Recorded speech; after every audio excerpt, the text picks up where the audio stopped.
video बना hey guys good morning and welcome back new blog morning time के छ खबर हो तपाईँहरूको सबैजना सन्चै हुनुहुन्छ होला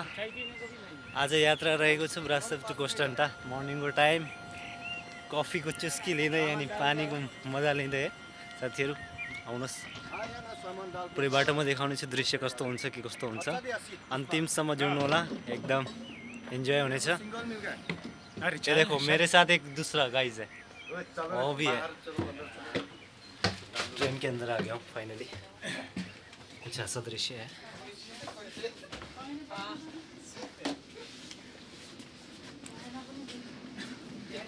ऐसा दृश्य है ट्रेन के अंदर और ये हमारे दोनों गेस्ट लोग यहाँ बैठे हैं ये देखो बैक साइड में ऊपर सामान डाल दिया है आइए फाइनली सिट पनि मिलिसक्यो सिटमा बस्न बित्तिकै मैले कफी पिन पनि सुरु गरिहालेँ अनि आज यात्रा हामीहरूको रहेको छ ब्रासपदेखि कोस्टन्टा साथीहरूसँग म चाहिँ यहाँ रेस्टुरेन्टमा काम गर्छु रेस्टुरेन्ट अहिले चाहिँ यहाँको बन्द भइसक्यो अब चाहिँ कोस्टन्टाको रेस्टुरेन्ट ओपन हुने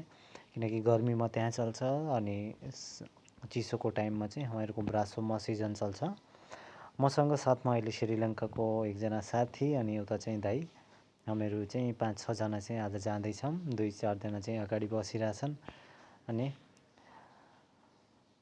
पक्कै पनि तपाईँहरू पनि एकदम राम्रो सन्चै हुनुहुन्छ होला कहाँ कहाँदेखि मलाई हेरिरहनु भएको छ प्लिज कमेन्टमा पनि भन्नु होला एकदम राम्रो दृश्य एकदम ब्रासोबाट जाँदाखेरि बाटोमा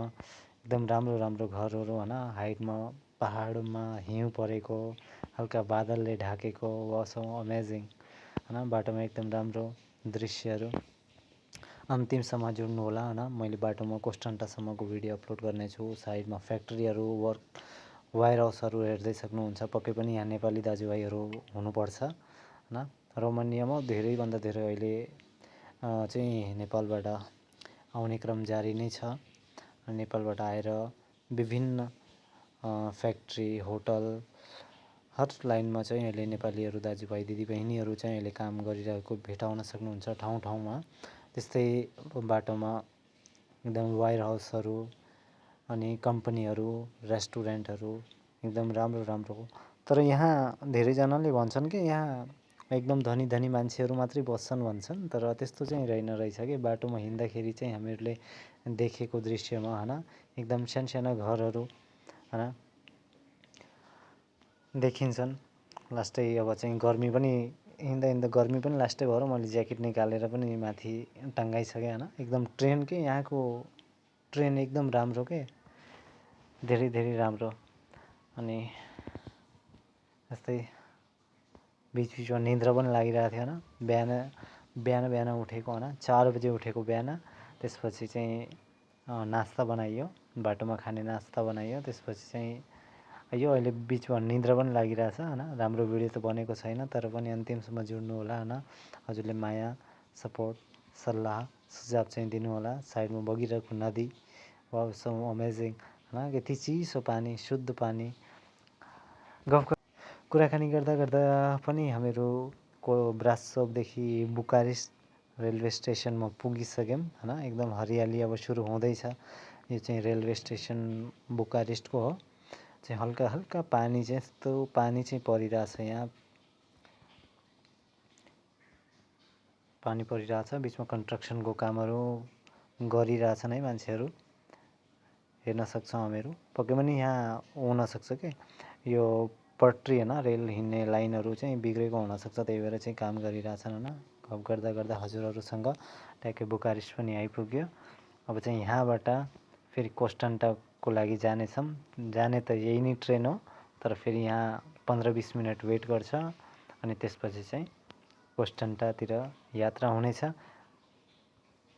आउनुहोस् तपाईँ र म मिलेर कोस्टन्टाको यात्रा गरौँ अब बुकारेस्टदेखि सुनसान छ है मान्छेहरू धेरै छैन एकदम बिस्तारै हिँडिरहेछ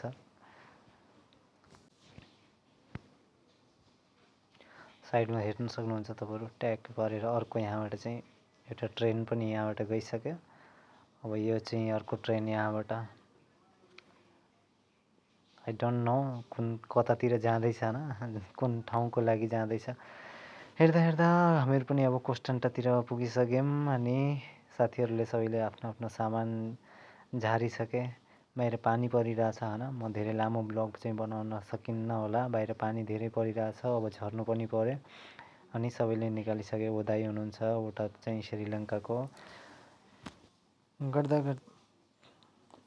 गर्दै अब हामीहरू पनि सिडीबाट भड्याङबाट तल झरेर अब